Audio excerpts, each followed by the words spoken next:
Magandang hapon. Ang sarap naman dito, sumasagot ng mga tao.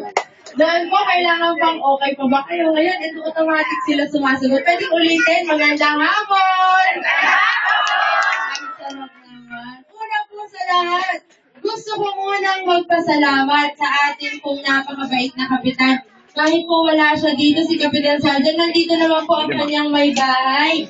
Maraming salamat po sa lahat po ng tumutulong sa amin at sa lahat po ng tao na nandito ngayon. Maraming salamat po. At pinagbigyan niyo po ako, kasama po ang aking ama, na makasama kayo ngayong araw na to. Hindi po ba? Konting oras lang naman po ang hinihingi namin sa inyong mag-ama. At ako po ay lubos na nagpapasalamat na pinagbigyan niyo kami. Kaya po bigyan po muna natin ang isa't isa ng palakpakan. Maraming salamat po sa inyong lahat. Kilala niyo po ba ako? Talaga? Marami bang nakakakilala sa akin dito? Nung nakaraang election po kasi, ang ginamit ko nun, Aileen Lopez. Oo. Pero ngayon po, ang ginagamit ko na ay Aileen Padua. Hindi po ba mas magandang pakinggan? Noon po kasi ang ginamit ko, pangalan ng asawa ko. Ngayon po, may asawa pa rin naman ako, pero ang ginagamit ko naman po, pangalan din ng daddy ko naman, pangalan kong tunay. Hindi ba? Mas okay po ba yun, Aileen Padua? Mas naaalala ba? Okay. Siguro po, kunin ko na rin ang pagkakataon na to sa mga hindi po nakakakilala sa akin para magpakilala na rin sa inyo ng lubos. Una po sa lahat, inuulit ko, ako po si Aileen Padua Lopez, pero Aileen Padua na lang po ang gamit ko ngayon, na anak po ng ating poging konsehal na nandirito ngayon, na si Ray Padua. Meron po ba tayo mga senior citizen dito? Meron pataas po ng kamay yung mga senior natin? Meron? Yung iba yung magtaas, sige po, okay lang.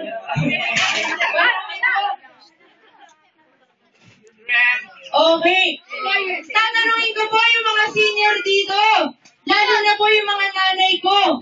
Totoo po ba na si Gonzalo Padua daw ay kilabot ng mga senior citizen? Totoo po ba yun? Maikling kwento lang po kung saan nanggaling yan. Kasi po kaming mag-ama, madalas po kaming nagpupunta sa OSCA. Alam niyo naman po yung OSCA, hindi po ba? Yung opisina ng mga senior citizen. Pag may mga meeting po doon, madalas kaming magpunta mag-ama. Meron po akong mga nakakausap din, gano'n. At ang sabi sa akin, nagkwento. Alam mo ba anak, noon? Naalala mo ba noon? Si Lito Ibay? Kilala niyo po ba si Lito Ibay? Naaalala niyo po yun? Di ba sila pong dalawa ang magkasama noon? Pag lumalabas daw po ng stage si Konsehal Padua, kinikilig na daw silang lahat.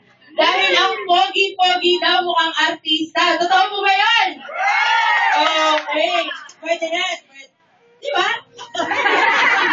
Sinabi lang po sa akin no? Kaya po simula nun, ang bansag na po kay Konsehal Padua ay kilabot ng mga senior citizen. Kung pwede naman po, hindi ba? Okay. Una po, sa lahat po ng barangay na pinupuntahan ko, parati ko pong paulit-ulit na sinasabi to, na hindi po ako 16 anyos. Dahil marami pong nagsasabing mukha daw po akong high school. Mukha daw po akong nene. Totoo po ba? Mukha daw po akong high school. Marami nagsasabing mukha daw akong bata. At hindi rin po ako 18 anyos. 30 na po ang inyong lingkod. Tulad niya po ng sinabi ko kanina, may asawa na po ako at may anak na rin po ako. Siguro kilala niyo naman po yung kapatid ko noon, si Irish. May nakakaalala pa po ba sa kanya? Yung nakakatanda kong kapatid? Okay. So hindi na po, pakilinaw na lang po, pakisabi na lang po sa mga kapitbahay ninyo na hindi po ako 18 anyos at hindi po ako high school. 30 na po ang inyong lingkod. Doon naman po, sa mga nagsasabi na hindi, bata pa rin, hindi, nene pa rin. Ito naman po ang sinasabi ko parate. Di bali na pong bata, basta may magagawa. Tama po ba ako doon?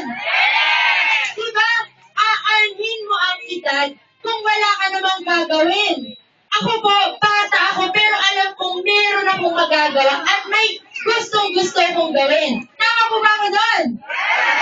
Hindi po ba? Pataas nga po ng mga kamay dito mga fans ni Consel Padua. At napakarami. Alam ko naman kilala nyo na si Consel Padua, hindi po ba?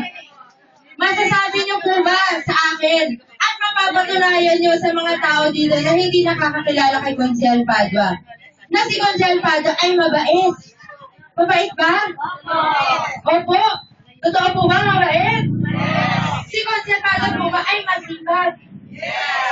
Pwede? Si Consel Padua ba ay matulungin? Talagang opo.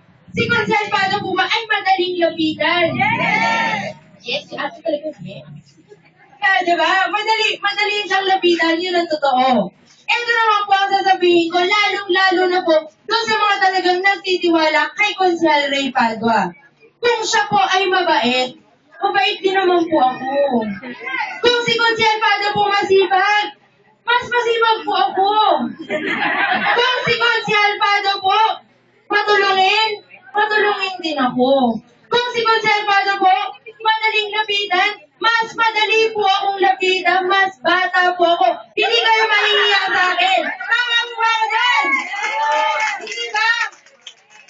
At alam ko po, na dito sa barangay ninyo, talaga namang number 1 si Consel Padua. Tama po ba ako doon?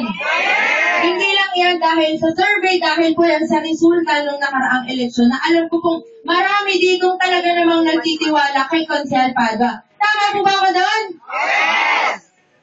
Ngayon naman po, hihilingin ko sa inyo. Kung si Consel Padua po sa inyo, number 1, baka naman po pwede nyo na akong gawing number 2. Pwede po ba yun? Diba? Alam ko naman po kasi na marami ditong nakakakilala sa kanya dahil po sa klinika na meron kami dito. Tama po ba? Marami po ba nagpupunta dito sa klinika tuwing Martes? Ay, naku, salamat naman po. Oo, para sa gamot. So, ibig sabihin po, kayo mismo makakapagpatunay sa mga ibang barangay kung gaano po ang naitutulong sa inyo nitong proyekto na to. Tama po ba ako doon? Hindi po ba? Dahil hindi lang po dito kami may klinika. Sa totoo lang po, meron po kami.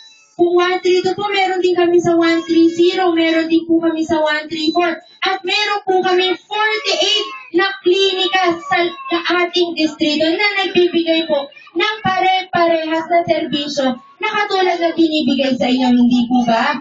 Nagbibigay ba si Aileen Padua at si Consel Padua sa inyo ng kompletong gamot? Hindi ba? Kompletong gamot at konsultasyon. Tama ba ako doon?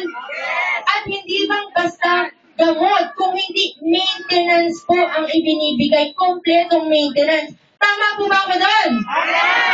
Kaya po sana, tulungan niyo po si Aileen Padua at si Consel Ray Padua na sabihin sa inyong mga karatig barangay na ito pong serbisyo na to ay sadyang nakakatulong. Okay lang po ba sa inyo yun? Dahil po napakarami pa pong barangay na hindi rin nakakaalam na itong proyekto na to. Kahit gano'n na po, karami.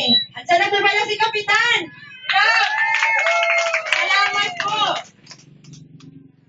Hindi po ba yung klinika na yun? Matutulungan niyo po ba si Consel Padua at si Aileen Padua? Talaga po? At gusto ko rin pong kunin ang pagkakataon na ito na magpasalamat sa inyo. Dahil po sa lubos na suportang ibinibigay niyo sa klinika. Dahil po sa mga katulad ninyo at sa suportang ibinibigay ninyo, kaya po kaming mag-ama ay nagsisikap na magkaroon pa ng mas maraming proyekto. Tulad na lang po ng mga livelihood projects, pagbibigay ng wheelchair, saklay, tungkol, pati po pasalamin. Kaya po inuulit ko, masusuportahan niyo po ba si Aileen Padua? Pwede na po bang number 2 si Aileen Padua? Parang ang hina naman po. Pwede po ba? Yun lang po. Sana po huwag niyong kalimutan niya. Baka po bukas makalimutan niyo na ako. Huwag po sana po pagbalik ko dito, maalala niyo pa rin si Aileen.